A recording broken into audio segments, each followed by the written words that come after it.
August 24th, 2015. It's great to see so many of you. We have a fantastic program lined up. We'll get started today with the national anthem, led by Jerry Payton.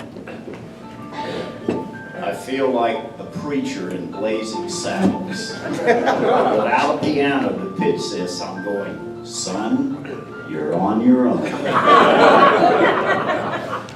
Oh, say, can you see by the dawn's early light what so proudly we hailed at the twilight's last gleaming, whose broad stripes and bright stars through the perilous fight o'er the ramparts we watched were so gallantly streaming, and the rockets' red glare, the bombs bursting in air, gave proof through the night that our flag was still there.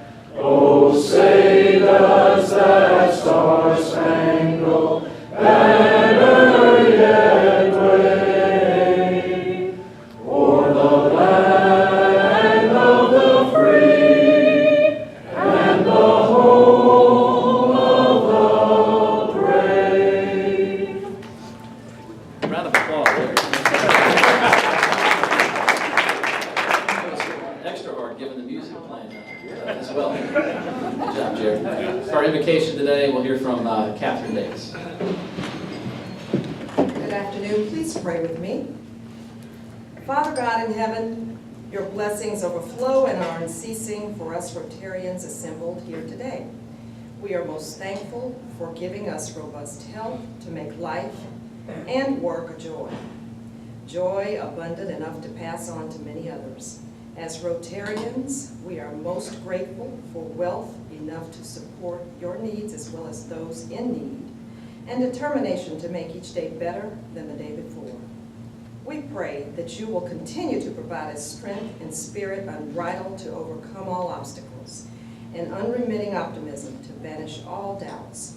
You give us grace to overcome and forgive any transgressions, and patience to remain calm while the world races by, and love enough to conquer all. We pray you will give each Rotarian a caring, outstretched Rotary hand so that we may complete your work in the name of Rotary International while maintaining respect for the earth and peace for all people.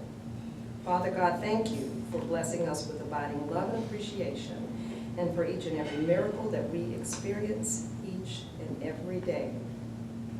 To know that your final victories come from hope, faith, love, and gratitude, of which gratitude is the greatest, as it is the wellspring for all else. We ask that you continue to unleash the power within each of us today and every day so that we can touch the lives of others in endless and wondrous ways. Now we give blessings and thanks for the food that we are about to receive. Bless our speaker, and we want to bless those who have also prepared the food. May it strengthen and nourish our bodies. These blessings and so many more we ask in your name. Amen. You may be seated.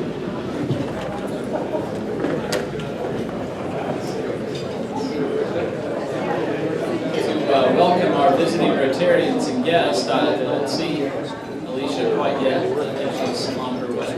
There she is. Coming from the left side here.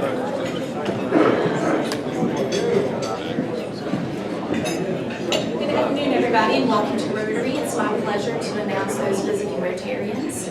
We have Todd Cease with the KC West Columbia Rotary. Thank you, Todd. And Mr. Jim Hudson with Columbia East as well.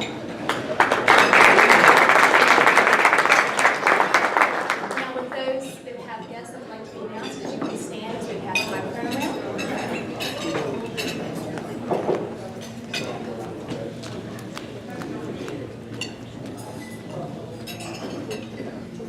I'm John Denise, and it's my pleasure to introduce my friend Chick Prezioso with Palmetto Promotions. Jim Reynolds, honored to have with us as our guest today, Pam Lash, president of AT&T and a proud trustee of the Heritage Foundation.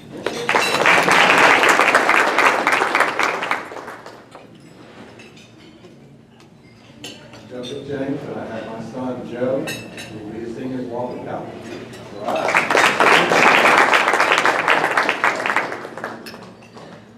My name is Max Stone, and I would like to introduce the club again to my wife, Amy, who's with me today.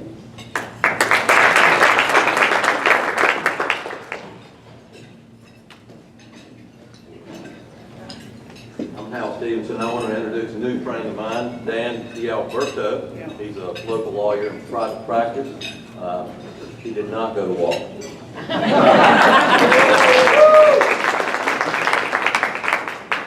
and thank you everyone for tuning in today's program. Thank you, Alicia. For health and happiness today, Bob Crutchfield is going to come up to the podium. While he's doing that, if you remember the CART fund, on each table we have a bucket.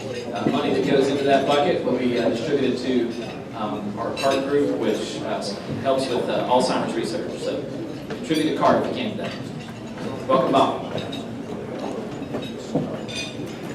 Good morning. Let's try that again. Good morning. Afternoon. Very good. Oh, yeah, afternoon, sorry.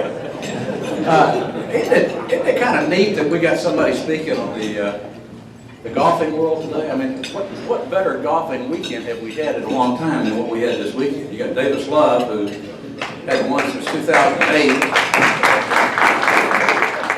He just reeks with integrity. I certainly know him. He's a very good friend of Tommy's. They grew up together on St. Simon's. And then in that same tournament, you got Jonathan Bird, whose father was a member of this club. And Jonathan not only made the cut, he finished 18th, 11 strokes under par, about 6 shots out of the lead or something like that. And as I was reading some of this, I came across something that some of you probably seen that was written by Zach Johnson about Jordan Spieth. And what the article was talking about was the fact that Zach has never been one not to profess his faith and his beliefs, and he gives his testimony freely. Glad to hear it, as do Bubba Watson and Jonathan Bird and a number of other people. But he went on to say that Jordan Spieth is a phenomenal golfer. But in spite of that, and more than that, he's a phenomenal person. And I just think it's wonderful when you think about all the other sports, and then you take the sport of golf, and I look at all the money these people make, but yet I read about all the money they give back, and Zach Johnson's one of the biggest there with his foundation, and I just think it's almost meant to be to have him here to talk about that, and that happened this weekend. But anyway, just thought I'd share that with you. Let me mention a couple things. I had to beg stuff out of y'all. There's about 15 of y'all that said you'd be back to me that I haven't seen. Okay, the South Carolina Council on Competitiveness. Anne Marie, is Anne here? Who is the CEO of that organization? They won, let's see, wait a minute. Oh, this week is the Aerospace Conference. Yeah, I'm about to get this mixed up. Keynoted by Governor Haley, and also you've got Boeing, the senior exec there, and there's over 250 aerospace-related companies in South Carolina. You know, we heard that a few weeks ago. I found it kind of shocking, and then I still found it kind of shocking, but it's wonderful. Jim Reynolds gave me that information. Wayne Cannon, where's Wayne? He's here. Wayne, stand up. Wayne Cannon was selected as Optimist of the Year for the South Carolina Optimist Association at its meeting last week. I can't even read. No, you can't write.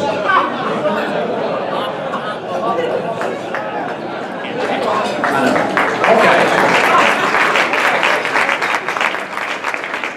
Okay, now I want y'all to know, that's the reason I don't write these down. I have them write these down. And he wrote that down, and it does say optometrist, but it's darned if I knew it. But anyway, sorry about that. Leroy Gibson has a new granddaughter. Matt Cannell's wife got a new great job out at Spring Hill. Roger Corson was telling the Salvation Army there's over 200 kids this year signed up, both for the day camp and the regular camp. The day camp's a 4-week event, and the regular camp's where they go off for a week. Tom Gammon's got a new granddaughter, which is Meredith's niece, who's also a member in this club. Oh, and one more. As a matter of fact, she was just up here. Where's Alicia Connors? I just saw you. Stand up. Yeah, listen to this. We've all heard about Ronda Rousey being the most dominant athlete in women's sports, but Columbia has its own MMA fighter to be proud of. Alicia Connors' daughter, Alexa, improved her amateur record to 7-1 on Saturday night in Greenville at the TD Convention Center. Alexa claimed the 135-pound title by TKO when their opponent failed to answer the bell after the fourth round. Congratulations.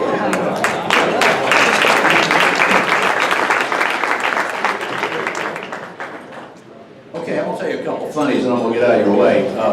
Matter of fact, I should tell you that our district governor gave me something to tell that I don't feel comfortable telling. I was kidding her. It's nothing wrong with it. I'll tell the next time. Anyway, a wife asked her husband, she said, honey, will you go to the store for me? And you got to think about this one, okay? Test you a little bit. She said, will you go to the store for me? And the husband said, well, sure, I'll go. She said, I need a carton of milk, and if they have avocados, I want 6.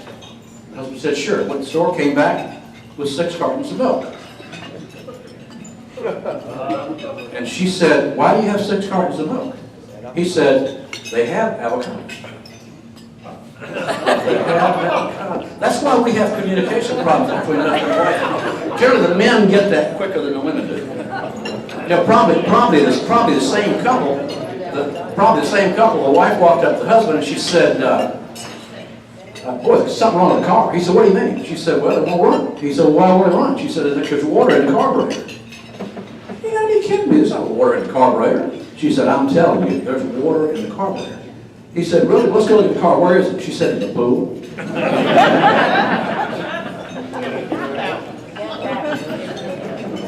Guy and his wife were downtown shopping. They came downstairs. As they walked out of the street, there was a policeman writing a ticket. And he wrote this ticket, and the man said, "You know what, can't you give a senior citizen a break?" And he didn't. He continued to write. The guy called him a bad name. The guy wrote more, talked about his tires not being safe, everything else. And then he continued to write. The wife called him some names. He even wrote more. And then for the next 20 minutes, the more he wrote, or the more they said, the more he wrote tickets. Finally, he got through. He sneered at him, walked off. About that time, their bus came up, and they got on and went home.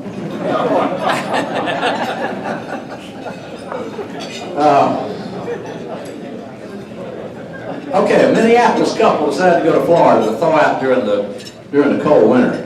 And they decided to go to the same hotel that they'd spent their honeymoon in 20 years ago.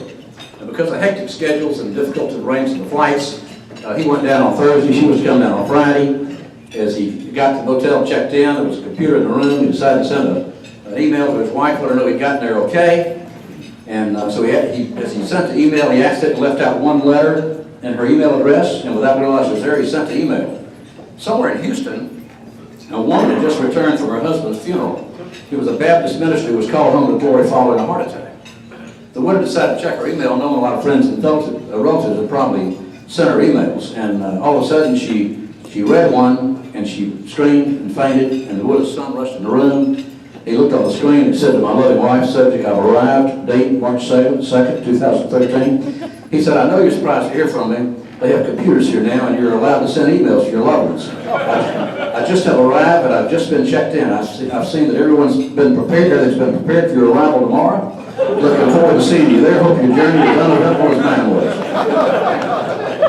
Okay, 2 quick ones I'll get out. This minister was trying to put a little extra into his sermon, I guess we'll say, and so he had 4 jars up on the pulpit, and the first one was full of alcohol, the second one had cigarette smoke, the third one had chocolate, and the fourth one had clean salt. He put a worm in each one of them, and he said, "Okay, at the end of the service, we'll look back and see what the results of this are." So at the end of the sermon, sure enough, the one in alcohol was dead. The one in cigarette smoke was dead. The one in chocolate was dead. The one in the clean soil was living fine. He said, "What do y'all think about that?" Maxine, back in the back of the room, said, "You know, it looks to me like if you drink, smoke, and eat chocolate, you never get worms."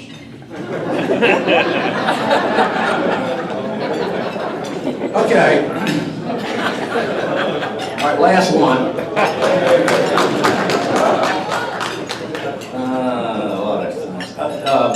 A guy in Florida went out and bought this big plot of land, probably an acre or two. In the very back of it, he had a pond. And this pond was so nice that it looked like an ideal place for swimming. He went out and put some picnic tables and put some horseshoes and other games set up, and really didn't go back there a whole lot. But anyway, one day he decided, he said, "You know, I need to go back. I hadn't been back there a while." And he took a bucket because he was going to bring some fruit back. And as he got closer, he heard this giggling, this noise going on. And actually what it was a bunch of guys and gals back there scantily clad swimming in his pond. And it made it he made it obvious that he was there. And about that time, one of the women spoke up and said, "You know, if you think we're getting out of here, we're not. And he said, well, if you think that I'm here to watch y'all, you're wrong too. I just came down to feed my alligator.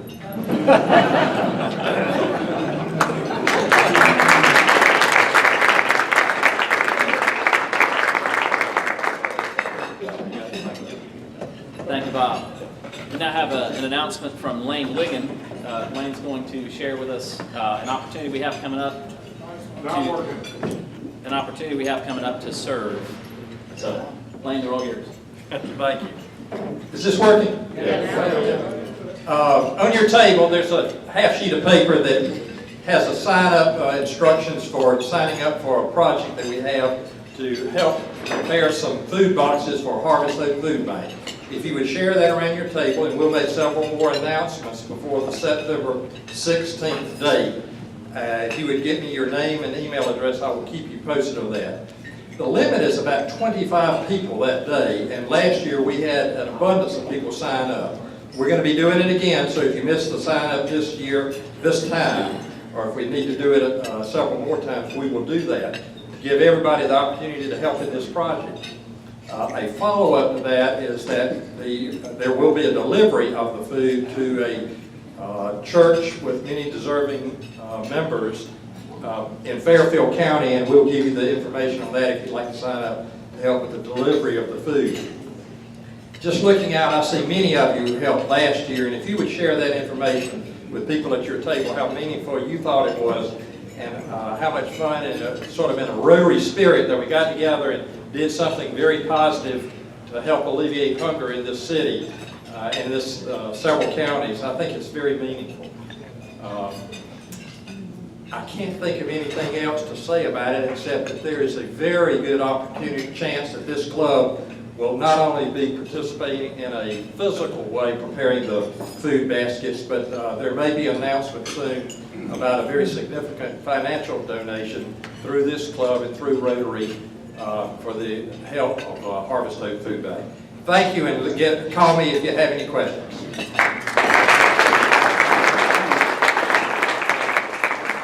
It is Wednesday, September 16th at 4 p.m. A lot more to come on that. I now have an announcement from Adam Jordan on membership. Thank you, President Mark. I want to take a minute to update everyone on our membership program. If you recall, President Mark set out 2 goals for us this year on the membership front. One, we're looking for 500 guests during the year. But more importantly, I want to stress it's a very reasonable and achievable, meaningful goal of 2 guests per member.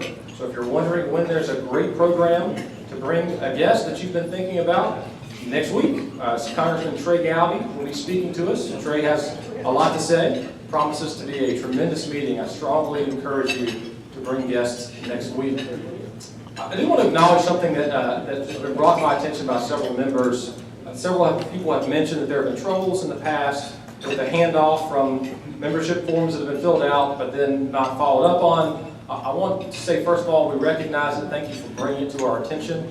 We're committed to fixing it, and we have made the process more efficient going forward. If you have a person that you would like to put forward for membership, the membership forms are on our website. There are also paper copies out there on our table. You can send those back to President Mark or Stephen Creech, our secretary, by email, or you can hand them to us at a meeting. So it should be a very simple handoff process. I hope this works well for everybody. We're committed to making this very efficient going forward.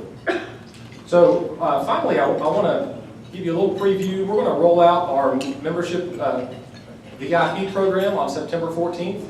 You may ask what a VIP program is in the context of the Columbia Rotary Club. I'm not going to tell you today, but I will tell you on September 14th.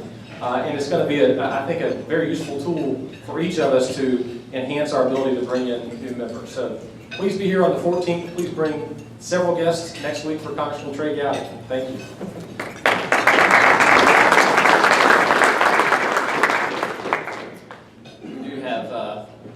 A big program next week. We're all looking forward to it. Had a great program today. Looking forward to Mr. Wilmot's comments here in just a little bit.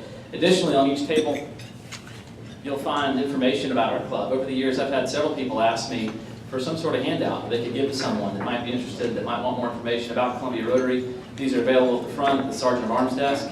We also have a PDF copy that can be emailed to you. So Hope that helps. Also, at this time, I want to turn the program over to John Durst to introduce our speaker. I'll also let you know that John is a past president of our club and is the current board advisor. And so, John, I appreciate your advice very much and all you do for our club. And we look forward to our program. Thank you.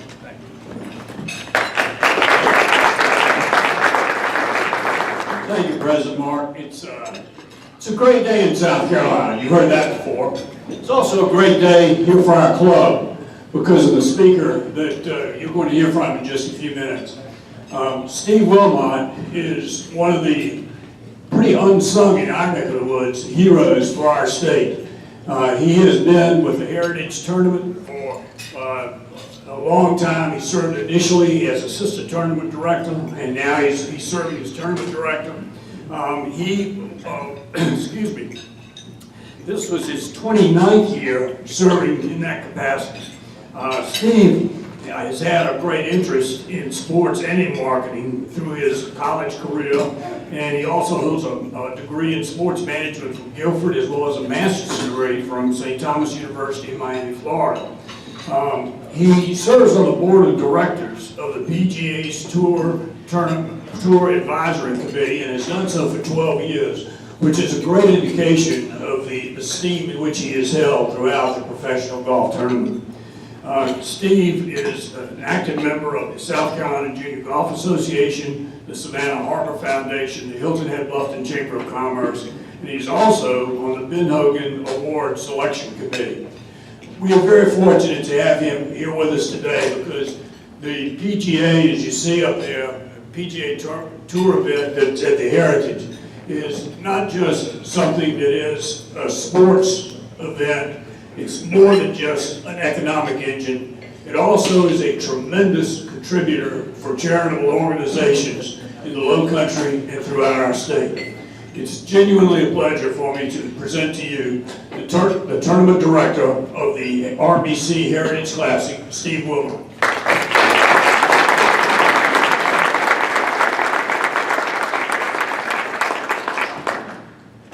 Thank you, John. One of the reasons you said I've been doing this a long time, I don't reference years anymore. It's been about 30 pounds, but that's another story. But I went from a high school quarterback to a defensive back in college, and now I'm a Husky, but Teton could be an offensive lineman up here. But, again, John, thank you so much for asking me to join you all today. And again, John has been a great friend of ours over the years, both as a supporter and as a personal friend as well. But the interesting thing, I didn't realize I was going to have to follow a comedy act with Bob, but I thought, Ms. Crutchfield, I thought I'd maybe tell a little story that ties into the fact that you mentioned to me that you were a tennis person. But a few years ago, we had a past champion by the name of Boo Weekley, and he was at Media Day.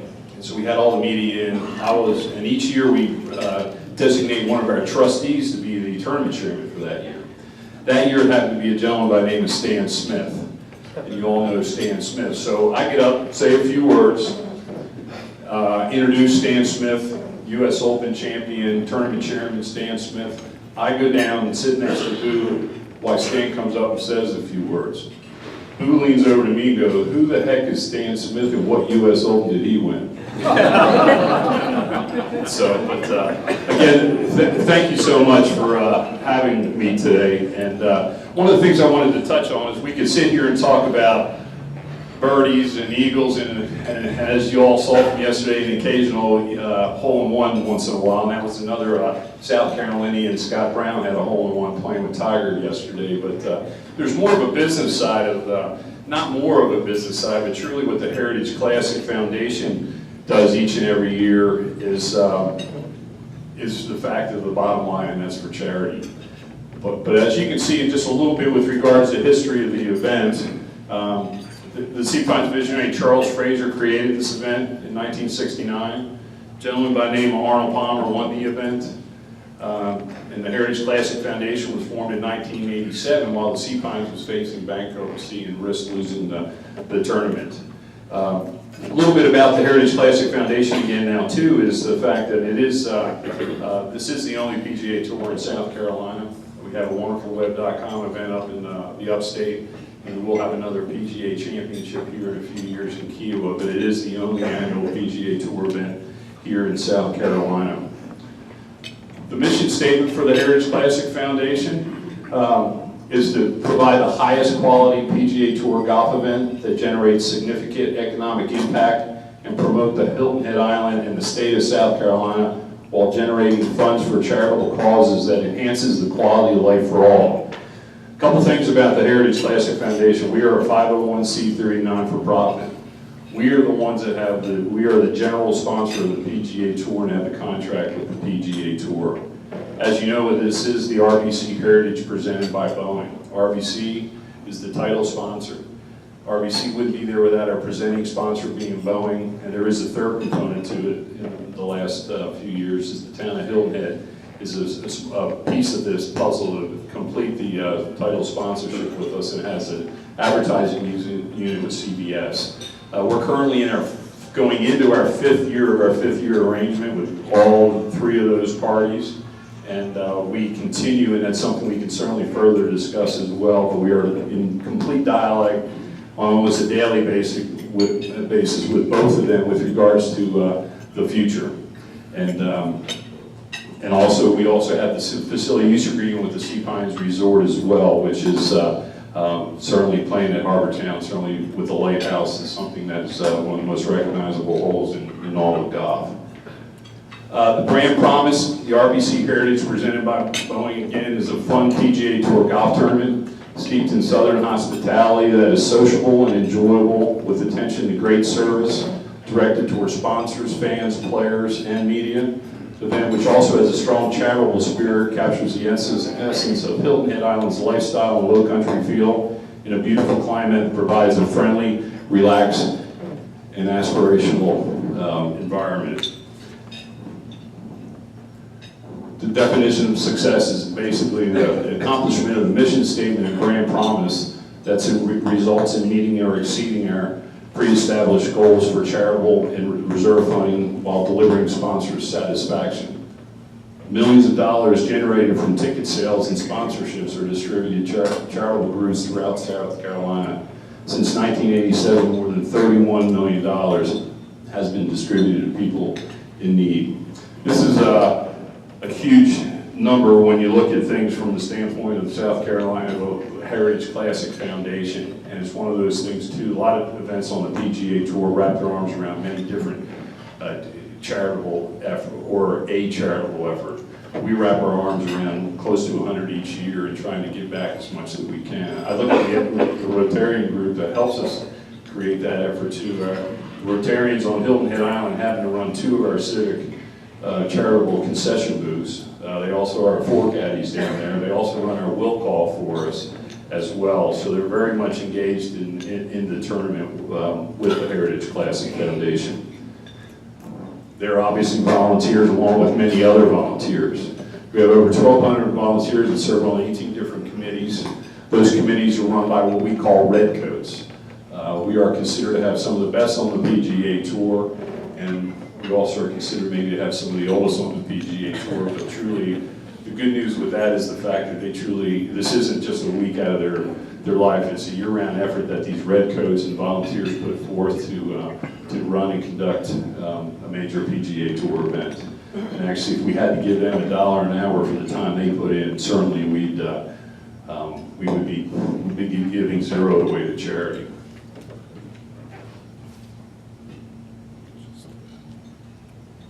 Year-round charitable support. As you can see, we have a couple different programs. Our Champions for Charity generated more than almost $4.5 million charity statewide, which was created since 2012. We have a Birdies for Charity program, generated more than $230,000 last year, just over $5 million since 2000. And then our Scholar program. We have more than almost $4 million been awarded to 267 students since the Heritage Classic Foundation program was created.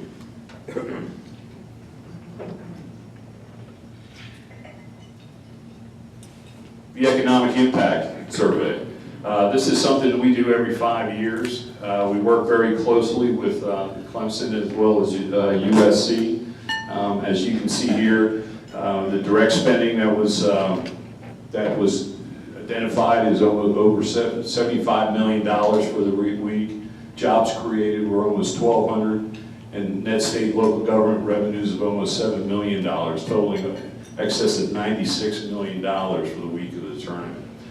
One of the unique things about this is the fact that compared to a lot of events in a lot of bigger markets, this economic impact is not as significant as ours. One of those reasons being is the fact that a lot of people, it is a destination PGA Tour event, as you know. Yes, we like to have people drive in and drive out as well, but a lot of people are brought in from our guests, from our sponsors, the likes of Coca-Cola's and Boeing and RBC, and they bring them in, they put them up, they play secondary golf. They spend a lot in this, as John Durst can attest from the lodging and accommodation and restaurant side of things. It's a huge economic impact to not just South Carolina or Hilton Head Island, but certainly South Carolina. A funny story a couple of years ago with regards to just some of the people that are seeing this tournament or being brought in is one of our first meetings we had with Boeing after we had solidified the deal and were moving forward was we were sitting down talking some operational logistic issues from the Hilton Head Airport. And I had made mention to them that there were some restrictions that the Hilton Head Airport has. Our previous sponsor had some difficulties bringing in their corporate plane because of the length of the runway. They ended up mentioning something about, oh, you have some tree issues, and I'm like, yes, we do. Well, then the Boeing exec looked across at me and said, well, Steve, I just want to let you know, our guests' private planes are 737s and 747s. I looked at them going, they ain't landing here. So we really have an unbelievable partnership, too, which people sometimes have questioned over the years, but one of our sponsors down is the Savannah Hilton Head Airport. There's a 24/7 taxi service that's run over there basically because of these people that RBC, Boeing, Coca-Cola, and others are coming in, let alone there's a gentleman here that runs a service for some of these players as well. And John, there's a lot of activity. It's amazing how times have changed a little bit. But a few takeaways from the economic impact study. I'm not sure if you can really see that or not. As you can see, I'm putting my glasses on so I can read it. But almost over 72% of respondents with a permanent residence outside of Beaufort County indicated they are highly likely to return to Hilton Head Island another time of year. The average visitor spend is over $1,200. There's over 1,100 jobs created, as I had mentioned before. Average age of the spectator is 48, just over 48 years of age, which we look as that number has been coming down to bring in that those individuals, those business leaders that are now where they've been coming for 20 years, now we're getting a new group of people that are coming for 20 years or so, hopefully.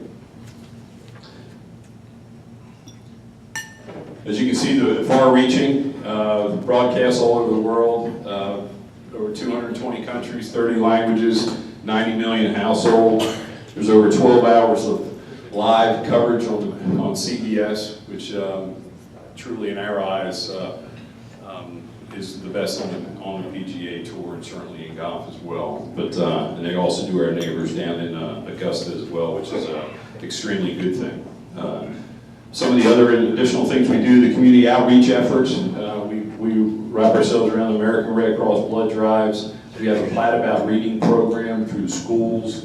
The South Carolina license plate is another year-round effort and one of the least expensive ways to support the efforts of the Heritage Classic Foundation, and that money goes directly to our scholarship program. And then we also have, working with one of our other trustees, along with Pamela Lackley, is Paula Harper Bethea, and working with she and her staff, the South Carolina Education Lottery Ticket is also another program that we're engaged with. Junior support.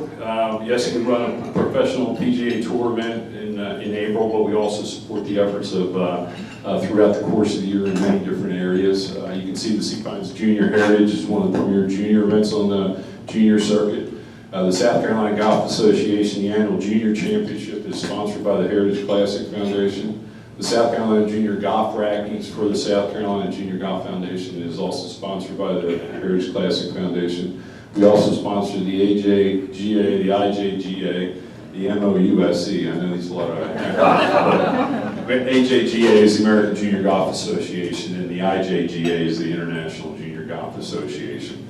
We also are partners with the South Carolina Junior Golf Foundation, which I do sit on the board of the South Carolina Junior Golf Foundation. We also support the efforts of the First Tee. Amateur golf. We actually have one of the top 10 amateur events in the world that we conduct each July. Actually, the interesting thing about this event is the winner of the event receives an exemption into the Heritage. The RBC Heritage is an invitational limited field event of only 132 players, so exemptions are tough and hard to come by. But you can see in the bottom right-hand corner a gentleman by the name of Matt Neesmith who just happened to have won the event this year. We've had Ricky Fowler, Bud Colley, Camellia Villegas, Bill Haas have won the event before.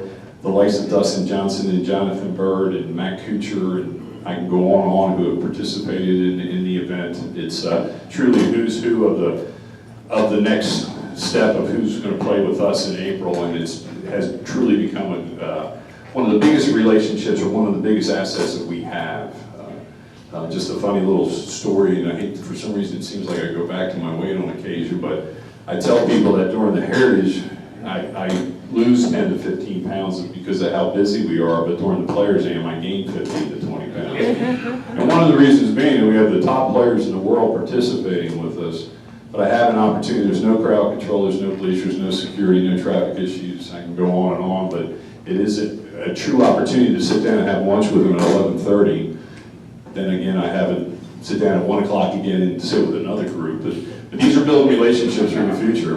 And I can tell you an example back in 2011 when we went without a sponsor, Ricky Fowler and Camellia Villegas both changed their schedules to play and support us because of what we built, the relationship that we had created with the Players Amateur. But Matt has won the Junior Heritage.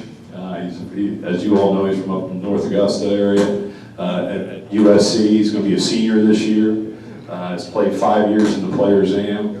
Ironically, he certainly has earned his way into the Players Am, but he had won the Junior Heritage, which gets you an exemption into the Players Amateur, which obviously, as I just mentioned, in turn gets you into the Heritage. So I wish him continued success and much success, and hopefully we'll see him in April. There is a little, which there's been no pressure put on him, and I'll tell you, there is the SEC Championship next year during the week of the Heritage, and I've assured him that there's no pressure from us, and he needs to do the right thing, and that's, we've had situations like that. Bill Haas did not play after winning the Players Am because of an ACC Championship, and actually Camellia Villegas, also playing out of Florida, did not choose to accept his exemption, but we've also had a gentleman like Bud Colley who played at Alabama that chose not to play, but great kid, great family, and we don't see him this April. We'll certainly see him in many Aprils to come. So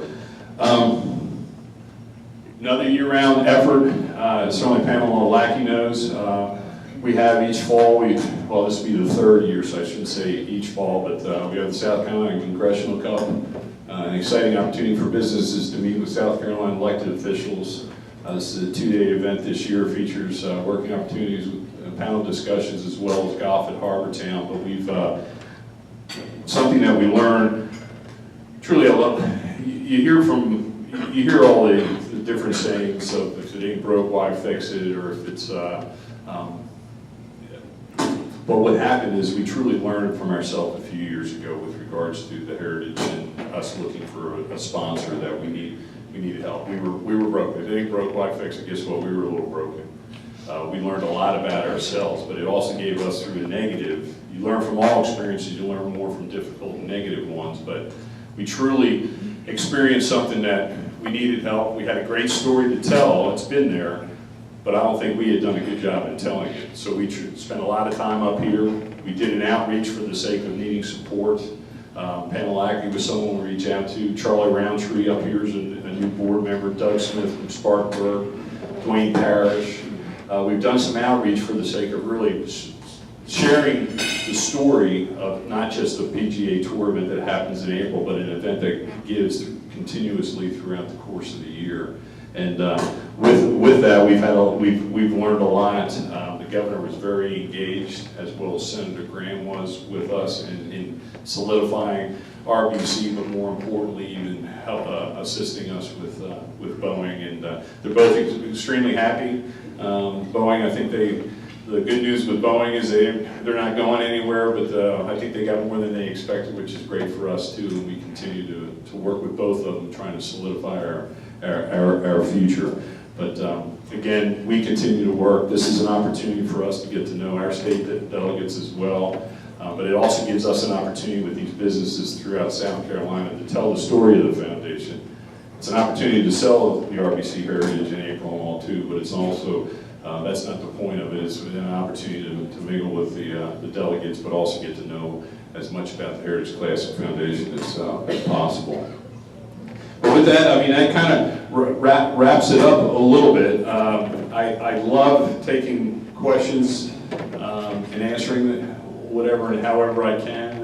The exciting thing that's happening, and I look at John from the restaurant and lodging side of things too, is not just in this state, but truly what's happening in Hilton Head Island right now is only going to help us with where we are leading, going forward with RBC and Boeing. There's a real renaissance that's happening in Hilton Head. Sea Pines has made a commitment and projects, if you haven't been down there, in excess of $100 million with a brand new clubhouse that opened in less than a year. They have a beach club, they have a plantation club with more plans in the work. But that's been great for certainly Sea Pines and us, but it's also been great for the community. The Westin has made a huge investment, the Sonesta, the Omni, the mall, some of these other clubs and all too. So this is truly going to help us in assisting and negotiating with RBC and Boeing, and hopefully have them here for many years to come. So, with that, yes sir, I'll take a question real quick then. Tiger Woods looked like he really had a good time in Greensboro. I bet he loved being at Hilton Head. Yes, he would, wouldn't he? You know, he really did, and I think there's a lot of great takeaways, and Bob touched on it too, for the sake of the eyes of the world were upon the tournament because of Tiger Woods. But if Tiger hadn't won, to have Davis Love win is almost a better story in a way. Truly, we know Tiger's back. It would be great to have him down there, yes. But I think he realized, if you watched the tournament, there was a lot of spectators that were out there that never watched PGA Tour golf before, or ever been around golf. They wanted to see Tiger Woods, and Tiger on the other side said, geez, these people do like me, I enjoy it. So I think it's going to be great for the game if he's able to do that. And the tour is something the tour's been working on for years, and it's getting closer and closer. Something you kind of touched on anyway, is the tour's trying to get these players to get into a 1-in-3 and a 1-in-4 situation, that they have to play at least once every 3 years, once every 4 years, which could impact us because we traditionally have a very, very strong field, but it will help the game. It will help the volunteers, spectators, sponsors, the general area. I mean, how great was it for Greensboro and Mark Brazel? I can't imagine what he went through, because I went through, I should say we went through down there a little bit of having the speed factor, as you can say, and it changed a lot of things, but it was, you know, some of the problems we were faced with were good problems to have. So, but, yes? You mentioned scholarships. Could you tell us a little bit more about what the criteria would be for prospective students, what the process is, how they're selected, the nominations? Sure. We have actually our scholarship committee is, it's actually chaired by Scott Richardson. If you know Scott, having been was up here working in Columbia for years and all too, but we do have a scholarship committee. We do look at schools. Actually, we have students in Beaufort County that we've identified at the high schools, and there is an online process as well. We do support the technical colleges throughout the South Carolina, but it's more for Beaufort County students, but it is an outreach because we certainly, a lot of these students go to South Carolina. But the criteria is certainly not just, it's certainly not need, it's need more than it is from the financial side. Yes, sir. So the last time you were here, which I can't believe it's been this long, because you didn't have the sponsor last time you were here. It was the year that the tournament was unsponsored. Amazing, it's been 5 years. How do you feel today with the prospects going forward with Boeing and RBC versus back then when it was looking pretty grim actually for a little while? Well, actually, what John was asking about is knowing where we were really 6 years ago in 2011 going into the tournament without a title sponsor. Unfortunately, we had support of Hilton Head Island, Beaufort County, and then actually the Heritage Classic Foundation had $4 million in reserve to run that event in 2011. But I can tell you I feel a lot better than I did then. And it was the 12th hour, let alone some health issues and some other things, and knowing the pressure was placed upon myself, and I look at the board as being a lot placed on them. Back then, there was a real feel from the PGA Tour that, you know what, if we didn't survive, you've had a great run, goodbye, good luck. And what happened was just prior to the event in 2011, there was two things that happened that I always talk about having no control over, the third being Mother Nature, but you have no control over the players and you have no control over the media. Well, fortunately for us, the players got behind us, not even asking, but it's like, hey, this event's too important to the PGA Tour. The media engaged the same way, picking up from that and telling the positive spin of, hey, this event is important to the tour, it means too much to the tour, the history, the tradition. Coming off the week of the Masters, you know, a lot of events do not like being around a major, but we've embraced that. But what happened there was all of a sudden this big momentum change back in basically March before the tournament. And it was, you know, the event, it's not a matter of it's going to be there or not, it needs to be there. And that has sold us more than anything. That's where I feel better. The tour is fully engaged going, hey, we're going to get this done. It's not that they weren't at first, I can tell you, a few years back, but I'm in better shape than that. I have two great partners in RBC and Boeing, but again, it is unique on the PGA Tour is the fact that, as you see on television, you would not know if you watched our event that Boeing is even a sponsor. That's something we're working with the tour and as well as the networks. We could not, my business card when we first did the deal with Boeing and RBC, could not have Boeing on the logo. It couldn't be on our letterhead because it was a local regional sponsorship. But if my letter went to Cincinnati, that would be outside. So these are some things from the branding side. Boeing is engaged. They want to be a part of it, but they also want South Carolinians as well as their employees to know that they're fully a part of this tournament. So it's unique in the fact that the tour all along too kept pushing us about, you need one sponsor, you need one sponsor, you need one sponsor. Well, we also looked at it as going, well, two's better than none, let alone we have three. And I think you're going to see more of, instead of it being title, you're going to see more presenting sponsors, such as this week up in Greensboro. They were presented by, it is Wyndham, but it was presented by BB&T.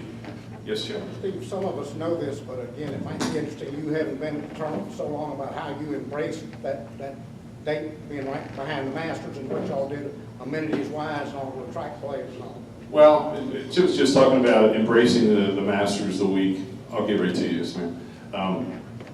Being the week after the Masters. Have we lost some players over the years? We could probably use Tiger as an example. Yes. But have we gained a lot of the international flavors and the best players in the world? Without question. Does proximity have something to do with it? Sure. They get in their car, they drive down, they get stopped for speeding, then they get back. they get to us. But it's really is. I look at CBS. I sit with Lance Barrow, Jim Nance, and those guys every year, let alone throughout the course of the year. And I'll never forget Lance Barrow, the executive producer, who's the best in sports. He does the NFL as well. But he made the comment of the best 3 hours in Augusta is to drive to Hilton Head. Because the pressure, people don't realize that CBS, prior to coming to us, just did March Madness. How many basketball games is that? Just did 56 minutes of every hour in Augusta that they look as a vacation, as a debrief, just like the players, just like the families. They look at it as, and a lot of times I'm talking with spouses and significant others, and sometimes both. But you hear from them that their husbands are in a lot better place. You know, the pressure placed upon, there's nothing like Augusta, nothing like the Masters. We all strive to be, and we can't be there, but the pressure that's placed upon them with the major and now media and things too, that they all look to come down. And a perfect example is Graham McDowell a couple of years ago, got an oceanfront house, played secondary golf around the island with his dad, he ends up winning $1 million. I mean, and so it's that works for us. We're embracing that, as you can see with some other things too, is truly trying the Southern hospitality and Hilton Head Island and what we have to offer, which most events on the PGA Tour do not. Yes, ma'am, I'm sorry, Beth. Yes, sir. I know you're with the PGA. Any remarks or knowledge of what's going on with the LPGA course over in Edgefield County that's supposed to be so grand and wonderful? Did it die, or is it still there, or? I'm sorry. No, I'm not familiar with which course you're talking about. Is that? I am. It's yeah. spent a lot of money on it for a long time. Yeah. No, I am. Actually, with the Heritage Golf Classic, I work with the PGA Tour, but do not with the LPGA Okay. or so. No, thank you. Yes, Jack?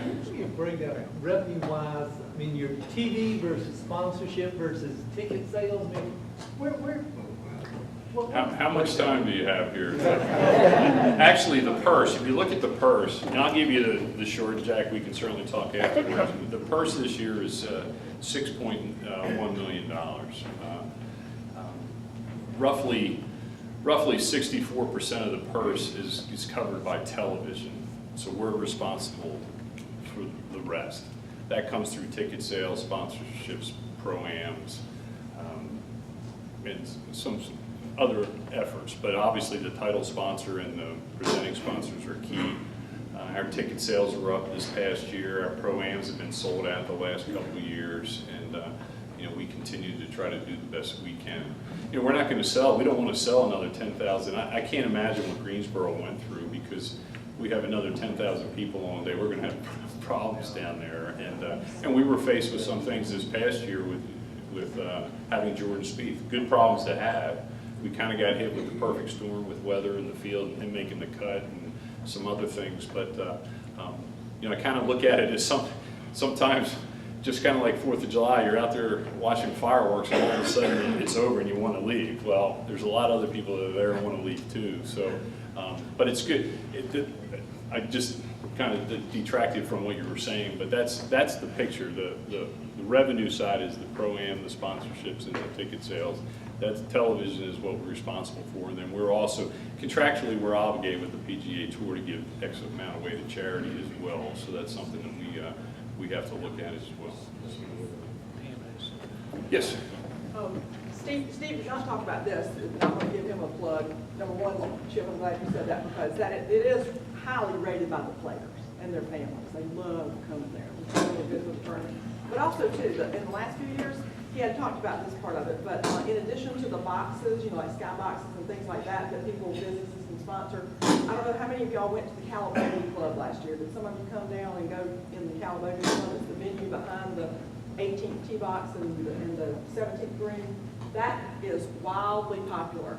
You can now, like if you have clients that you want to bring, you can bring one client and pay for just one client and you, or you can bring 10 or 15, so they've instituted a lot of flexibility in your ability to entertain your customers and clients that you want to bring down there. And that, I don't know how we're going to fit everybody in this year, because that was just so wildly popular. Yeah. Well, if thank you you. haven't been, I would encourage you to look into the Calabogie Club as an opportunity for your business. Basically what we've created, thank you, Pamela, if someone would take away from the PGA too, we'd love to sit there and sell you all $40,000 hospitality skyboxes. Yeah, oh, I'm sorry, we'd love to sit there and, yeah, hands flying, yeah. No, we'd sit here and love to sell certainly a certain amount of level sponsorships, but we realized that due to business, let alone, we've realized from some sponsors too that a third or a quarter of their spend is with us when the rest is with catering and some other things. So we created this Calabogie Club, which we've had a lot of, you can imagine how it's been beaten up before, yeah, but the Calabogie stand outside it's a business to business for companies that would like to engage. It's all inclusive, food and beverage, but it ties in the 17th, which is par 3, the skybox leading into the 18th tee box too. But this is something that really, what I was talking about from the Congressional Cup is a lot of the business have engaged in this. Instead of getting in, we're getting them out of houses as well for the sake of maybe it's a bigger demand on, but here's an opportunity to come into the golf, support the tournament, also entertain whether it's 1 or 2 clients or 6 or 8 clients. And what has happened for us too is they've gotten a feel for the tournament, some may put potentially new business. They realize that this is great, and we've had sponsors that have, hey, you know what, we like to have our own skybox. We like to support you in other ways too. So, and one thing we did do in talking about that from the business side is just a year ago, August 1, we did hire 2 new sales representatives that actually came outside of this marketplace. But just because people say, oh, you hired 2 new sales guys, so business must be good. Well, it's really new business. We have one of the highest renewal rates. We have over 90% of renewal rate of our sponsors on the PGA Tour. So obviously something the staff, the foundation, the community, the tournament's doing for the sake of these sponsors. But for us to continue with the purse increases, expenses and all too, we need new business. And a way for us to do that is through the Calibogue Club to get these businesses engaged in the tournament, to see what we do other than just have we call it the adult spring break once in a while, but instead of just a party, but truly giving back, and it's a great experience. And it gets to showcase South Carolina, which it's certainly home to all of us.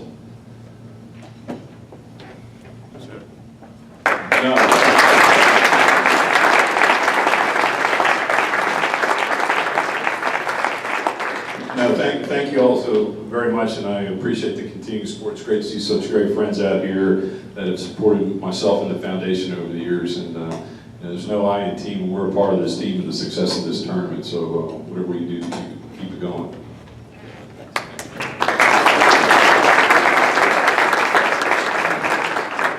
Steve, thank you. Appreciate you being here. Appreciate you addressing Columbia Rotary. Love what you're doing for the state of South Carolina. I wish you well. Here's a token of our appreciation.